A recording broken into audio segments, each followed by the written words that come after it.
pessoal, sejam todos muito bem-vindos. Estamos começando mais um programa Crianças em Movimento, o seu programa para você que gosta de assuntos ligados ao universo dos esportes e de crianças. Eu sou Marcelo Lopes, fundador do Cucaberta, e hoje estarei junto com essas meninas maravilhosas e um convidado sensacional.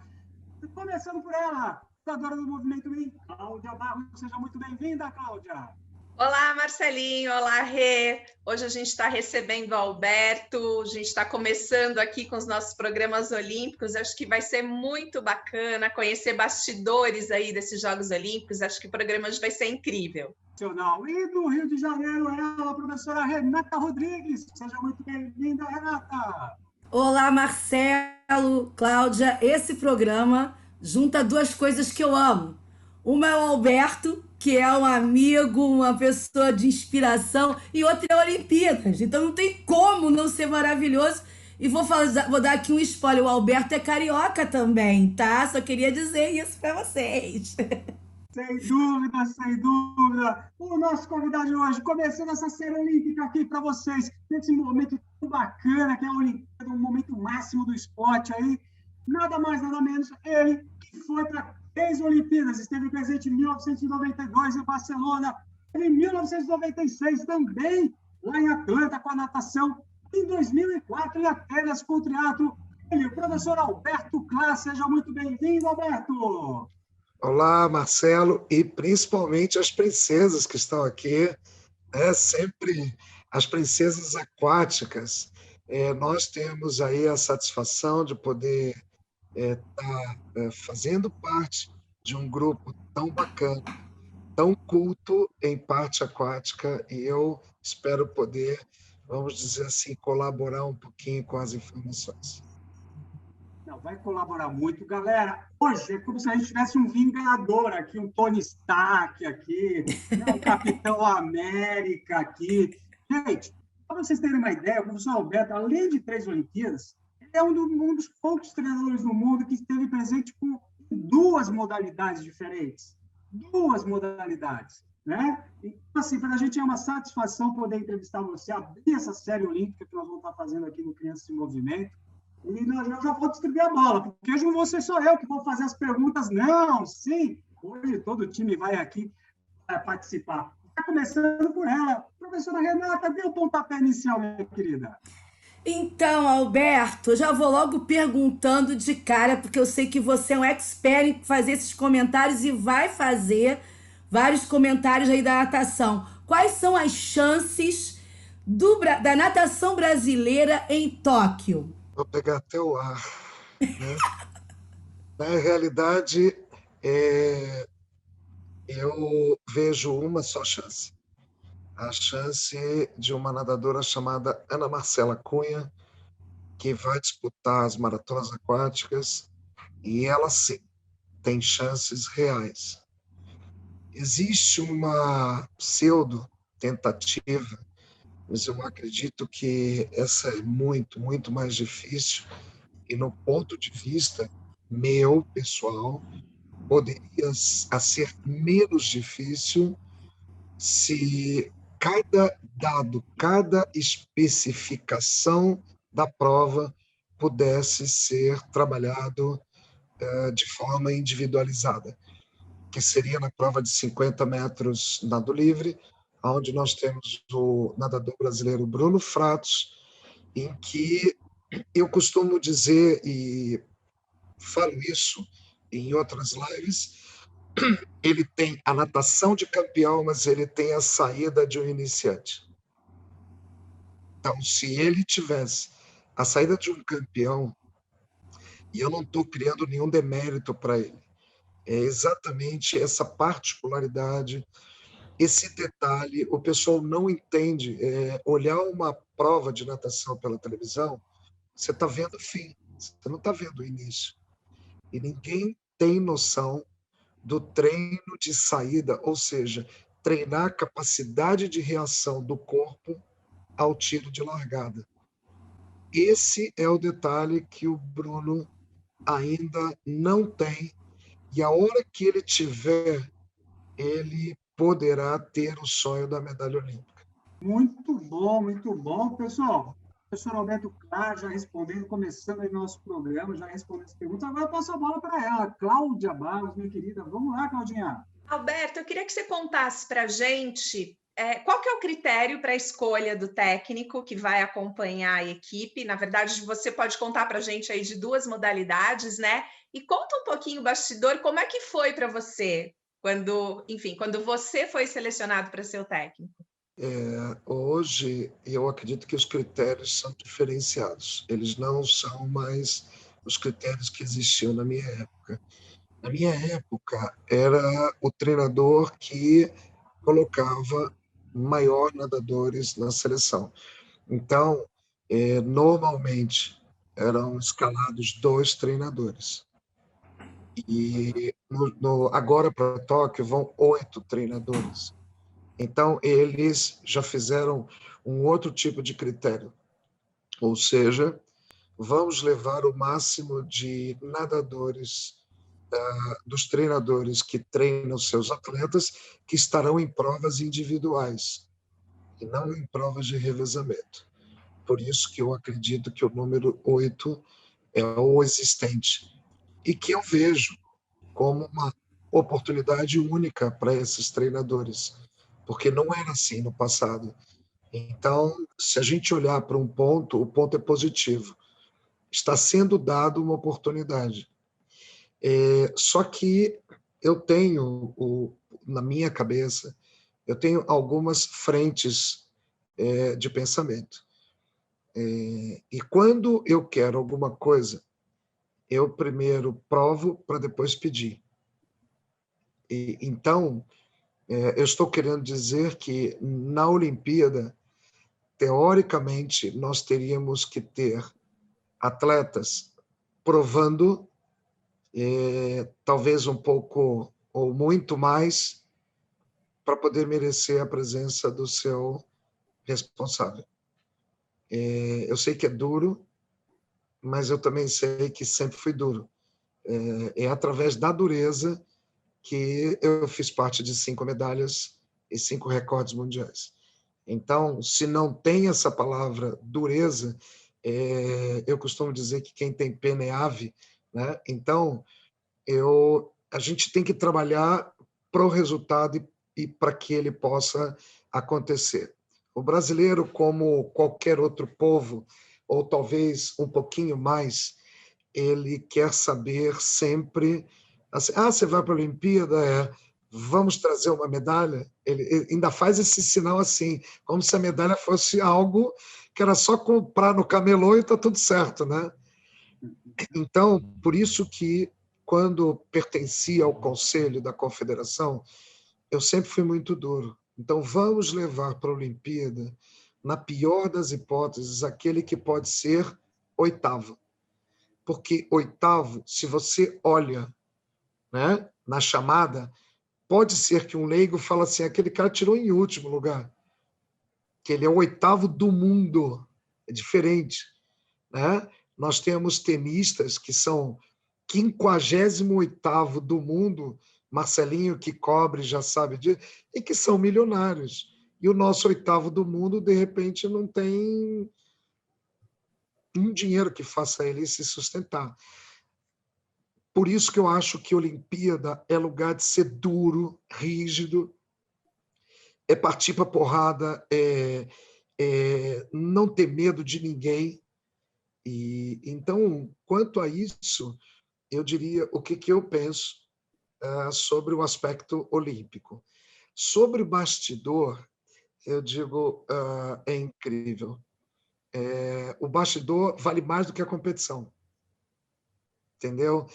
Pouca gente sabe uma coisa que eu vou contar aqui agora, e que eu soube, porque pessoas que estiveram presentes viram, né? Eu nunca tive a oportunidade de treinar, eu e ele, o César Cielo. Isso foi uma tristeza que eu não tive condições de tornar realidade. Mas eu comandei ele como chefe do Pinheiros, né? Revezamentos, reuniões e tudo mais. Mas eu soube que aconteceu com ele um fato na Olimpíada, que esse é o bastidor, Claudinha, que ninguém vê. Que ninguém vê.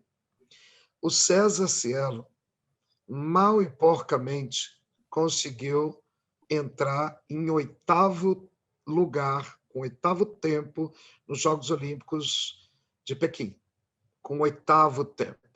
8º. E eu não sei o que o César, a cabeça, não tenho oportunidade de conhecer, mas, pelo jeito, ele estava desacreditado. Inclusive, na própria prova, quando ele viu que o máximo dele representou um 8º tempo das semifinais para a final. Né? Beleza. Aí, quando chegou e ele treinava com aquele treinador australiano que está nos Estados Unidos, o Brett Walk, o Brett, quando ele saiu, os dois saíram para caminhar para a final, ele chegou... Você está com o uniforme da seleção?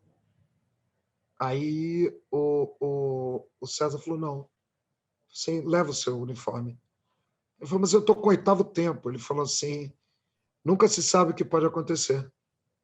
Pode ser que você colocando esse uniforme dentro da sua mala, você tome vergonha e você comece a pensar que ela pode ser disputada também por você. Porque o mais difícil você conseguiu ir para a final. Ele não entendeu muito, pegou o uniforme e levou.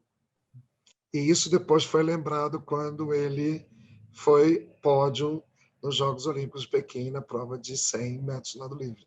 Isso é uma história incrível, tão incrível quanto o próprio 50 livre, que ele não estava querendo nadar, que ele acabou, inclusive, batendo recorde olímpico, e várias coisas aconteceram, como ele falou assim, nossa, eu estou com muito frio, e estava 38 graus.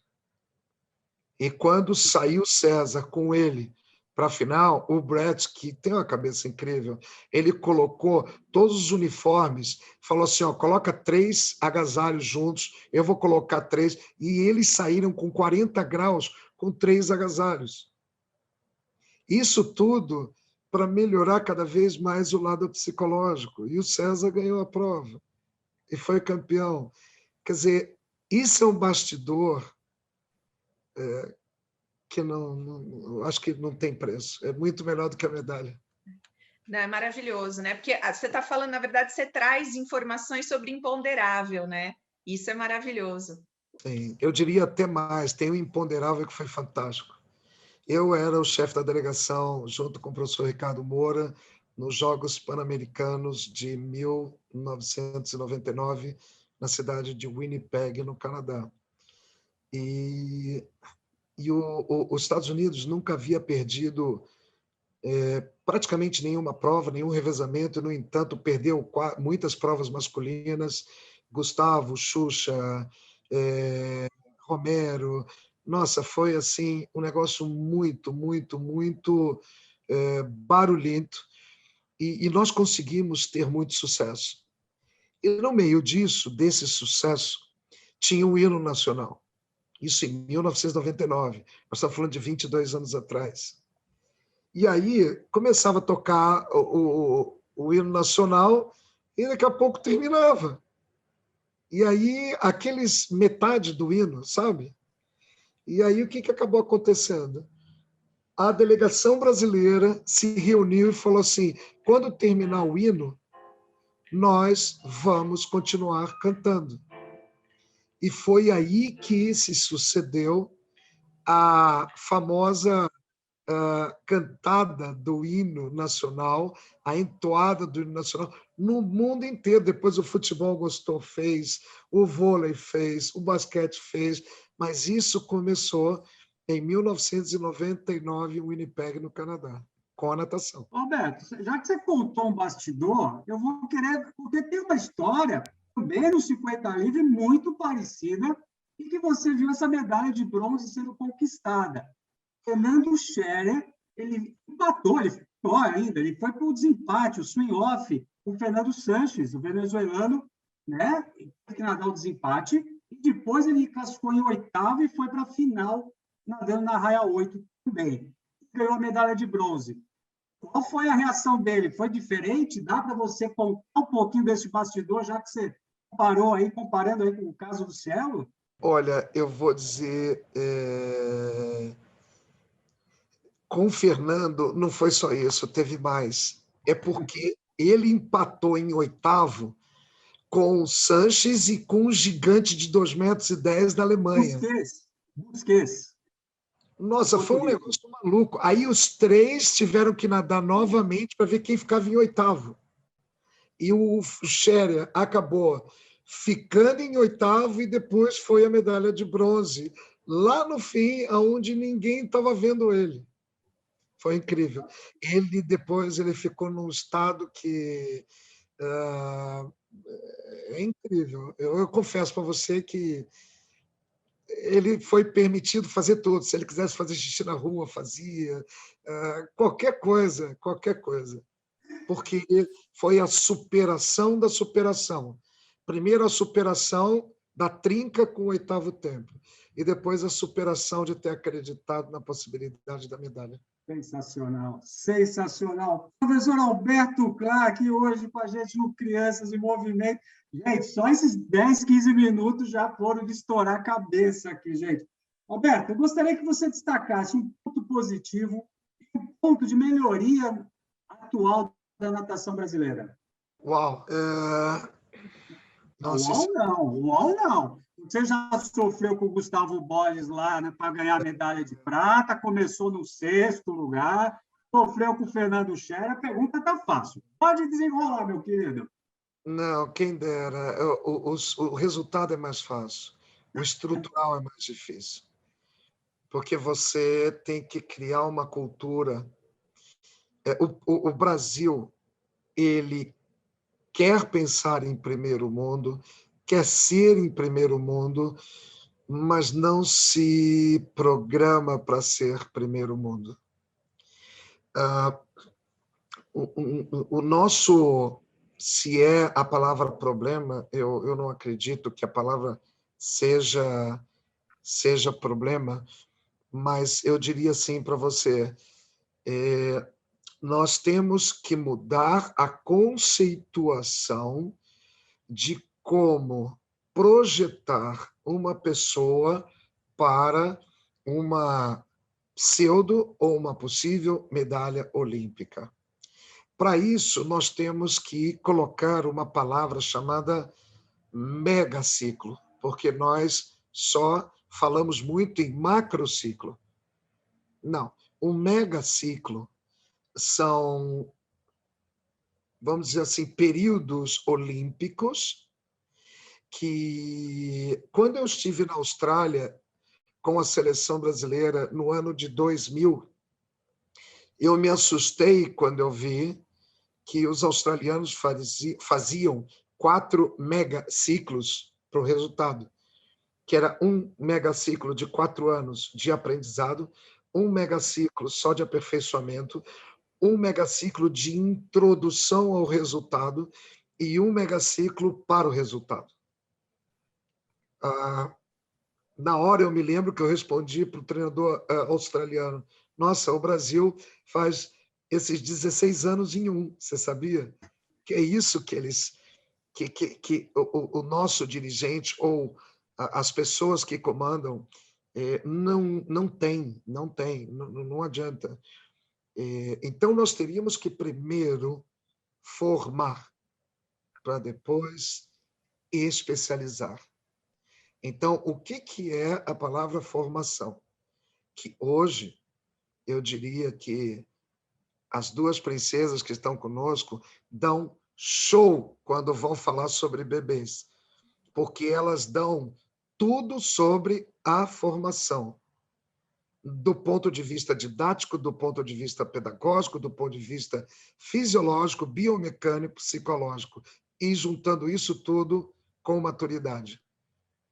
Então, nós não deveríamos ter treinador, na minha cabeça, até os 12 anos de idade, ou até a época pré-púbere, que pode acontecer aos 11, que pode acontecer aos 13.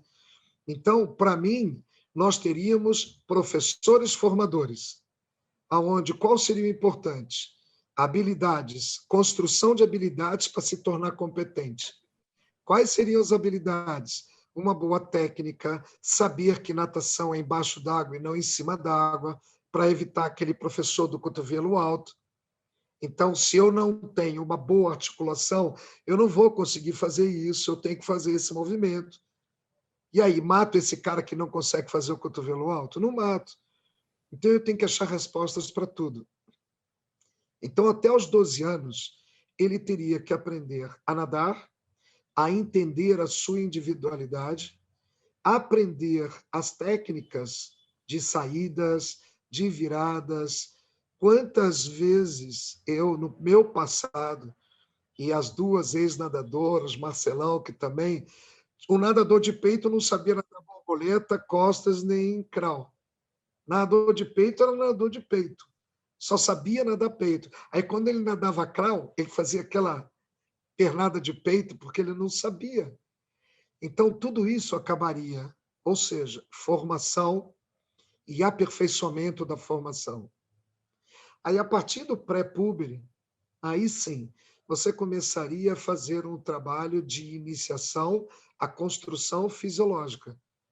Aí entrariam os conceitos de força, resistência de força, a própria parte estratégica. Enquanto isso, ele aprenderia a nadar tudo e deveríamos ter eventos que seria assim um somatório, entendeu, de habilidades, aonde o vencedor não seria quem chega na frente, seria a melhor virada, a melhor técnica. Então, nós estaríamos projetando o nosso futuro. A partir dos 13 anos, ele já entende, porque provavelmente já maturou, já conseguimos falar e ser compreendido a partir de 13 anos, então já dá para fazer um programa. Programa esse onde nós vamos falar, olha, você será preparado, você vai ter agora um componente bacana, que você vai aprender a entrar numa sala de musculação, aprender a olhar, a respirar durante um exercício. Mas não existe só isso. Existem algumas borrachinhas que você vai conseguir interpretar melhor. Existem coisas diferentes. Aí começa a fazer os exames de lactato, começa a trabalhar o princípio do alto rendimento. E depois, meu amigo, é pau na máquina. Aí ele já vai estar por volta dos 16 aos 18 anos, que é a hora dele chegar ao estudo científico dos 10 anos de qualidade. Quer dizer, a partir do instante em que ele socou o primeiro bom resultado, a gente anota, temos 10 anos aí para poder mantê-lo. No meu ponto de vista, é isso que falta à natação brasileira. O Alberto, Fantástico. eu só vou interromper o Marcelinho. Não, porque você já está respondendo um monte de pergunta que a gente ia fazer no final, então tudo bem. Eu achei incrível essa ideia que você trouxe, né, da questão da Austrália, enfim, desses grandes mega ciclos, né, que você está trazendo aqui. E essa tua última fala, eu acho que é muito importante, porque fala-se muito, né, nesses 10 anos enfim, que constroem o especialista, né? E é bacana porque o que você está trazendo para a gente, olha, não é para a gente contar desde o nascimento dele, né? Essa cultura aqui no Brasil, parece que a gente começa a contar esses 10 anos do nascimento da criança, e aí a gente especializa muito antes. E não, espera, né? Quer dizer, espera esse momento da puberdade, onde vai ter uma série de modificações aí físicas, hormonais, até psicológicas mesmo, e a gente vai ter condição, então, a partir de então, de contar esses 10 anos, né? Então, assim, a tua fala é maravilhosa aqui para a gente, né? Que você vai corroborando todas essas ideias. Que bom. Fala, Marcelinho. Não, fantástico, fantástico aqui, gente. Eu posso, não é em alto rendimento, não é por enquanto em nada, mas eu tenho um time de master, né? E um ex-atleta, que foi meu atleta no próprio Esporte Clube Pinheiros, hoje tem um filho de 14 anos, E o filho chegou um dia, viu, os dois ficam nadando no mesmo local aonde eu dou o treino de massa, e falou assim, quem é aquele ali? Aquele ali foi meu treinador, o pai falou. Tudo bem. Um mês depois, ele chegou para o pai e falou assim, papai, eu queria ver se eu conseguia treinar com ele. Você, você não quer nadar com o papai? Assim, não, eu estou vendo um jeito dele. Beleza, 14 anos, que é um pouquinho daquela fase que eu falei para você. É uma pessoa raquítica ainda, com o corpinho ainda em formação, cabeludo. Bom, nós já estamos na terceira aula. Ele está totalmente encantado, envolvido e pronto para tentar tudo aquilo que eu acabei de falar para vocês. Por quê? Porque a primeira coisa que eu fiz não foi botar ele na piscina, foi conversar. Eu falei, não adianta você ficar comigo se você não estiver de acordo com uma linha de pensamento. Uma coisa eu vou fazer, eu vou te respeitar. Mas eu sei que com 14 anos você precisa de uma coisa muito mais do que o fato de eu te respeitar. É você me respeitar. Então, primeira coisa, nós vamos pegar essa caixa que você tinha de natação, mantém. Só que agora eu construí outra. E aí, na primeira aula / treino, eu comecei a reconstruir tudo. Na terceira aula, e eu filmo praticamente todas as aulas, ele olhou e me mandou agora assim, caramba, como eu estou nadando. Eu falei, cara, tu não começou, é só terceira. Ainda falta a quarta, a quinta, a milésima.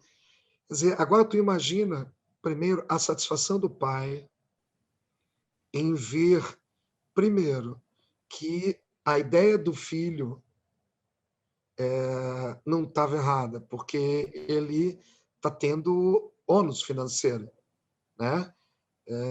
Segundo, imagina você ter um filho, que é incrível, chegar em casa com um sorriso de orelha a orelha, porque está praticando uma atividade física monitorada. E a gente vai chamar de aquática. Então, eu acredito muito nisso. Por isso que eu falei sobre o pós-púbere. Hoje, ele está pronto para me ouvir, e mais do que isso, 60% dos pequenos tiques que ele fazia para enrolar já acabaram em 3 aulas. Mas por quê? Porque ele está apaixonado pela ideia de evoluir. E é isso que eu acho bacana. Por isso que está tendo um combate muito duro das crianças abaixo da puberdade, os pré-púberes.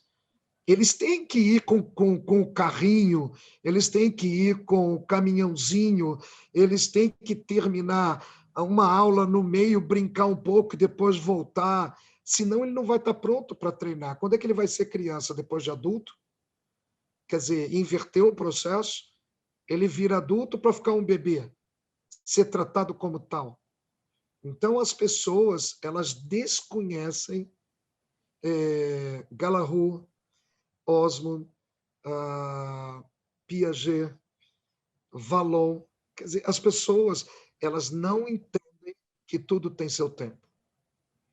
Então, se é criança, temos que dar treino ou aulas como criança e fazê-los vivenciar a criancice, para nós podermos ter aquilo que os especialistas chamam de adultez, né? Que é o ser adulto, que é o ser pronto para o refinamento. Então, Alberto, assim, eu tô aqui só admirando, porque quando você fala, meu coração fica assim, ó, cheio de alegria, né?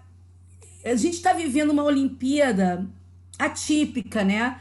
Porque foi adiada, era para ter sido ano passado, por conta do coronavírus. Ela agora está sendo em 2021. Então a gente teve mais um ano, né?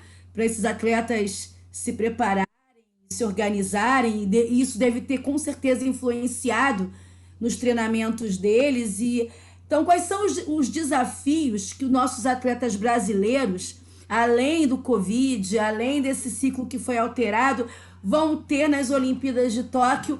Fora, você já deu alguns exemplos, que é a parte técnica, por exemplo, como você citou aí do Fratos, da saída. Mais alguma coisa que você acha que nossos atletas da natação brasileira têm de desafio em Tóquio? Bom, o principal desafio é superação. Quando eu digo superação, eu quero questionar um pouco o que você comentou, e é um questionamento do bem, não é um questionamento do mal. Mas eu vivo de fatos, do que eu vejo, do que acontece. E acabou de acontecer praticamente todas as seletivas de todos os continentes em relação aos Jogos Olímpicos, ok? E tivemos resultados surpreendentes. E aí vem a reflexão. E é por isso que eu prefiro dizer e repetir sobre o questionamento do bem. Como é que quebras de recordes mundiais aconteceram quando todo mundo diz que parou? Parou de treinar. Mas como parou? Se isso é verdade, quebraram recordes mundiais, então nós temos que modificar o treino. Isso é uma coisa muito simples. Eu só vi o campeonato europeu, ele foi recheado de excepcionais resultados. O campeonato australiano, a seletiva australiana, foi assim. Eu, se fosse americano, estaria com o meu uzinho piscando até agora. Porque chances de medalha está pau a pau. A Austrália, como os Estados Unidos, eles têm hoje as mesmas chances de medalhas de ouro, que vocês sabem, para você ganhar uma competição olímpica, não é você ganhar uma medalha de bronze. Se você tiver uma medalha de ouro e um país tiver 12 de bronze, quem teve uma de ouro ficou na frente. Então, hoje, são 8 chances reais de medalhas de ouro, tanto para os Estados Unidos como para a Austrália. Isso é uma loucura. Os Estados Unidos nunca esteve próximo a perder uma hegemonia assim incrível, como ele está agora. A ponto de, na prova feminina dos 100 metros nado livre, a Austrália tem o primeiro, o segundo, o terceiro e o quarto melhor tempo do mundo. Então, como competir contra esses? Por isso que quando fala as meninas vão nadar o revezamento, pô, que legal, mas é contra isso que a gente vai. E todas elas, com o tempo, são as únicas que têm abaixo de 53 segundos. Tem 4 só, as 4 australianas. É um negócio meio doido. E isso já deve estar no alerta vermelho do americano. Então, mas como aconteceu isso, Renata, com pandemia? Porque a pandemia ela não está agora, ela iniciou em fevereiro. E ela iniciou igual para todos os povos do planeta Terra. Então, quando o pessoal fala que parou, normalmente parou de fevereiro, março até maio, junho, mais ou menos isso. Só que a gente já está em junho, um ano depois. E eu me lembro que até numa live que a Renata, de repente, eu acredito que você tenha tudo gravado, e talvez você possa até, junto com esse programa, colocar que há um ano atrás eu falei que recordes mundiais iriam cair. que foi a melhor coisa que aconteceu para a natação mundial.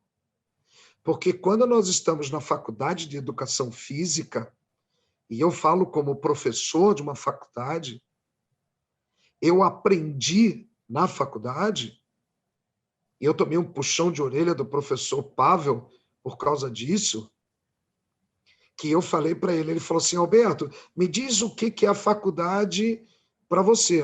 Aí eu falei, a faculdade onde foi tudo eu aprendi e nada eu apliquei. Por quê? Porque a aplicação prática, ela muta, é mutante o tempo inteiro. Então, na faculdade, nós aprendemos fisiologia, curva de esforço e tal, mas eu pergunto, alguém ensinou vocês a descansar o ser humano? Alguém ensinou vocês que a palavra descanso tem que entrar no treinamento? Alguém já falou em cansaço físico, em cansaço mental? Alguém já falou em cansaço e estafa?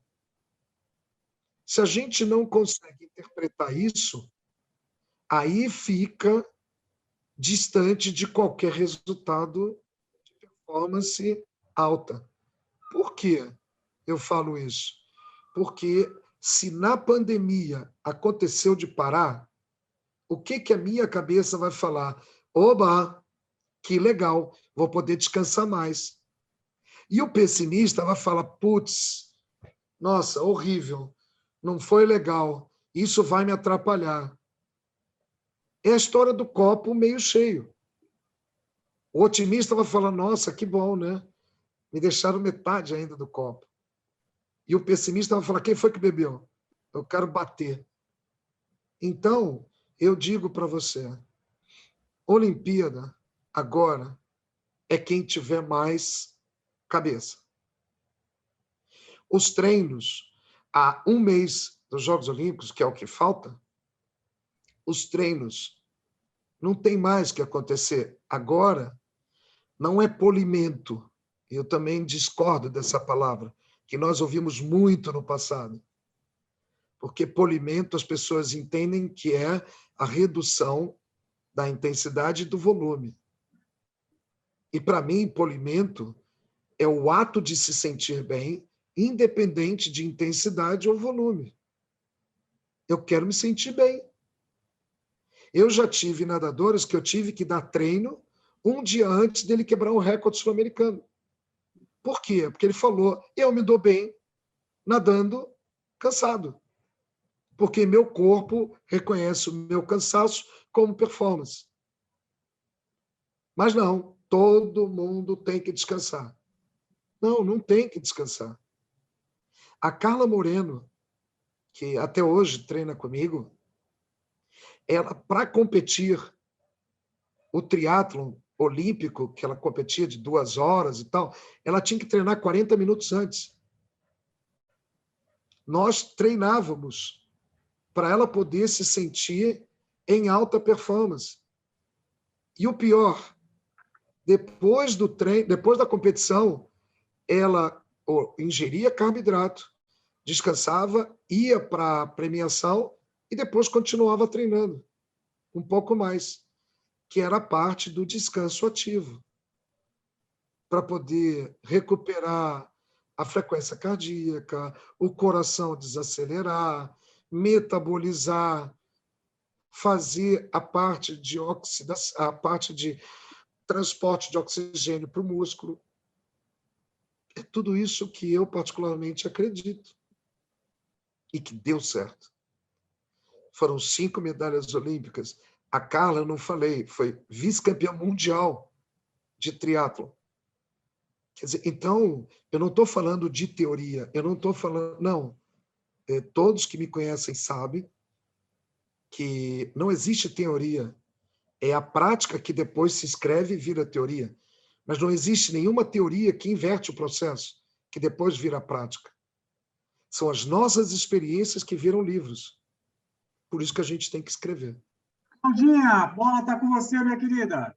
Alberto, continuando aí com essa tua fala, Conta pra gente, assim, como que é a preparação psicológica dessa turma, né? E se existe um diálogo nessa preparação psicológica com vocês, porque você é um cara que tem esse olhar, né? Que tem esse cuidado.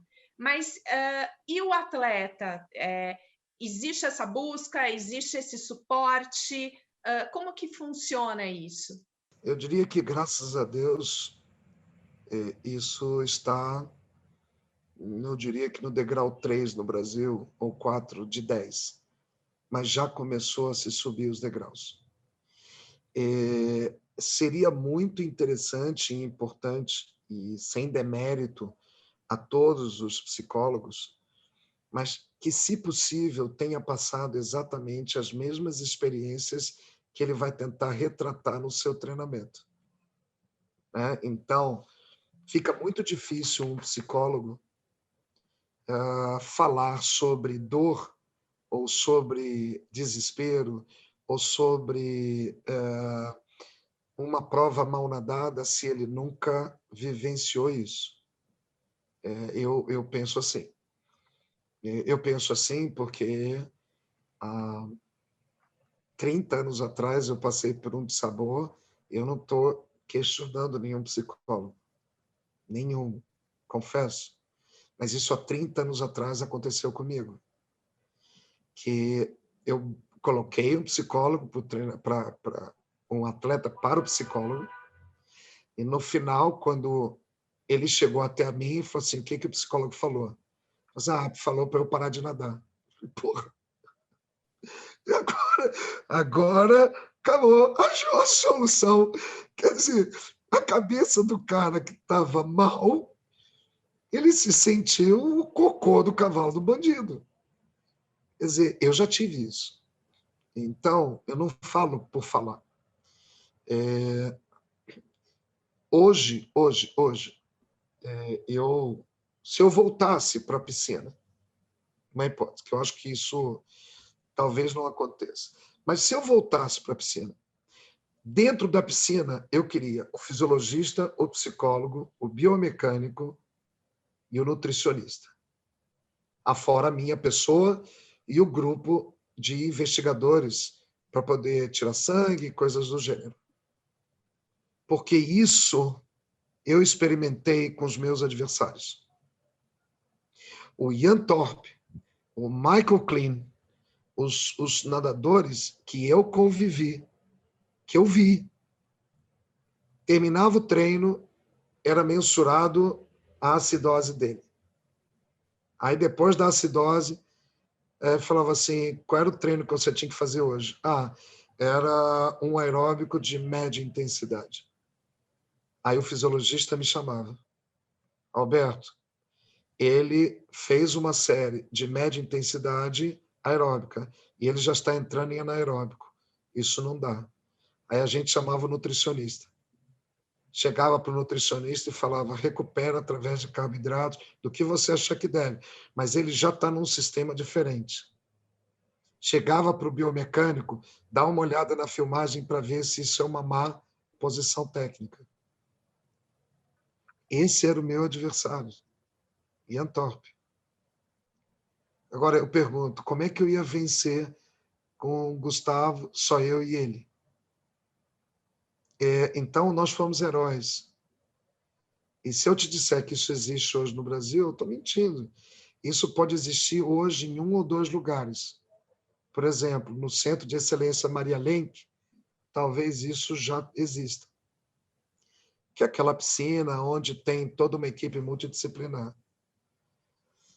Mas eu não vou perguntar se vocês sabiam que isso existe. Eu vou garantir que eu vi isso no ano 2000, no ano de 1999.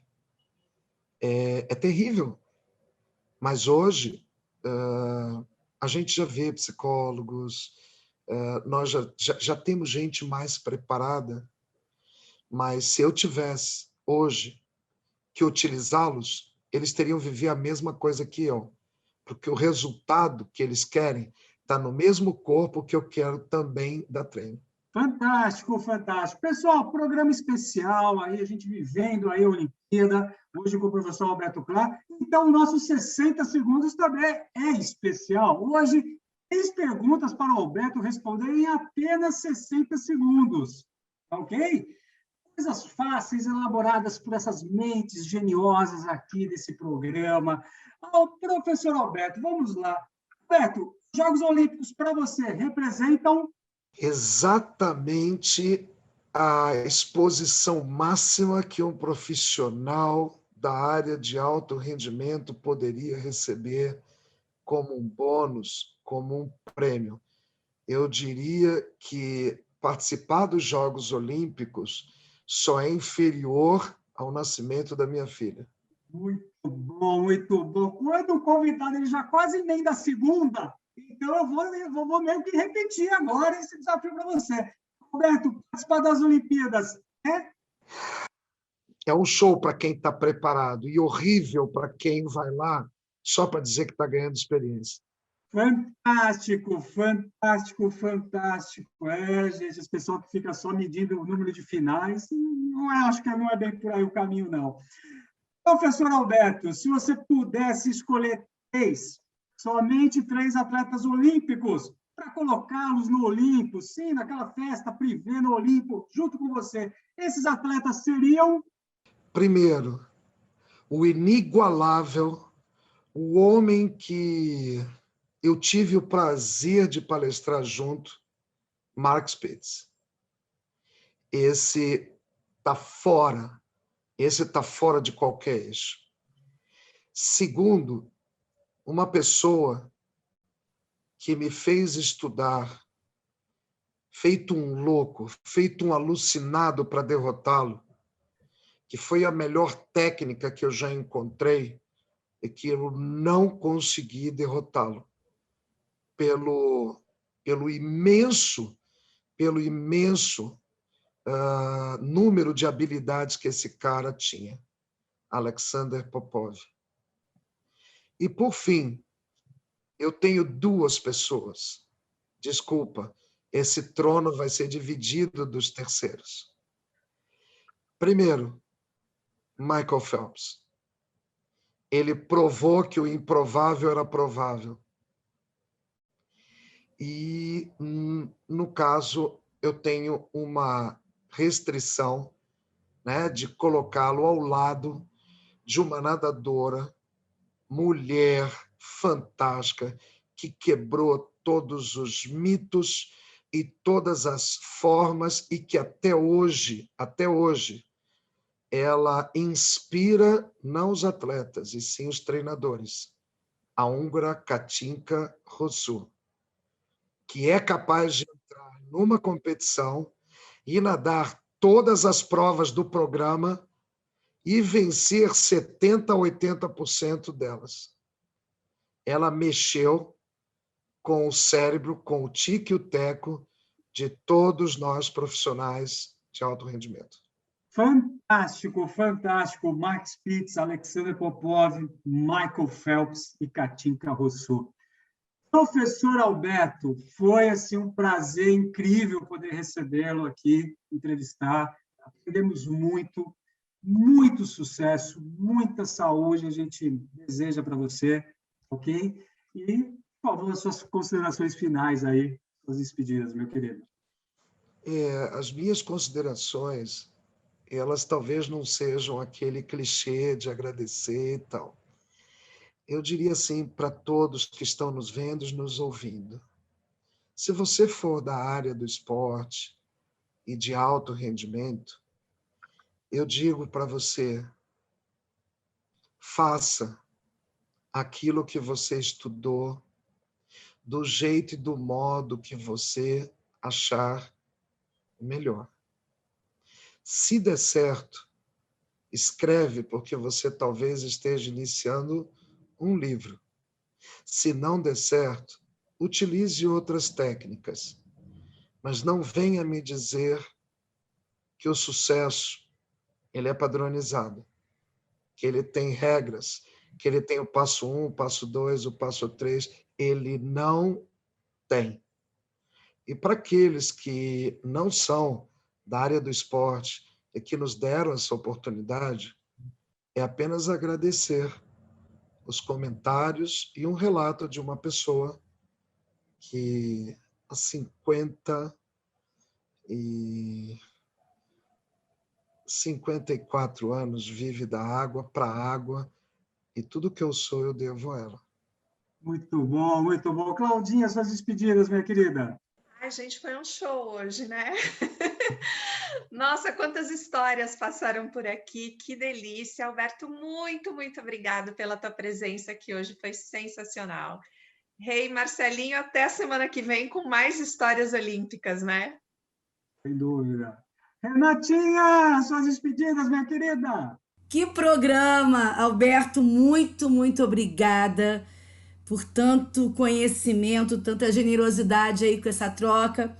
Para todo mundo, ótimas Olimpíadas para todos nós, independente de medalha ou não para o Brasil, é sempre maravilhoso poder participar, mesmo que pela televisão.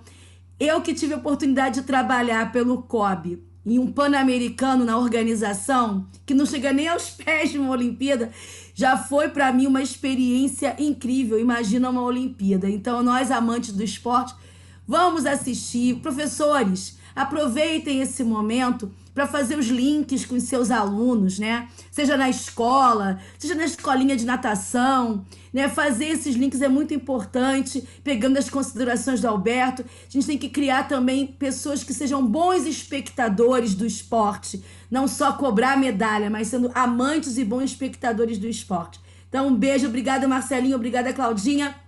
Até a próxima semana.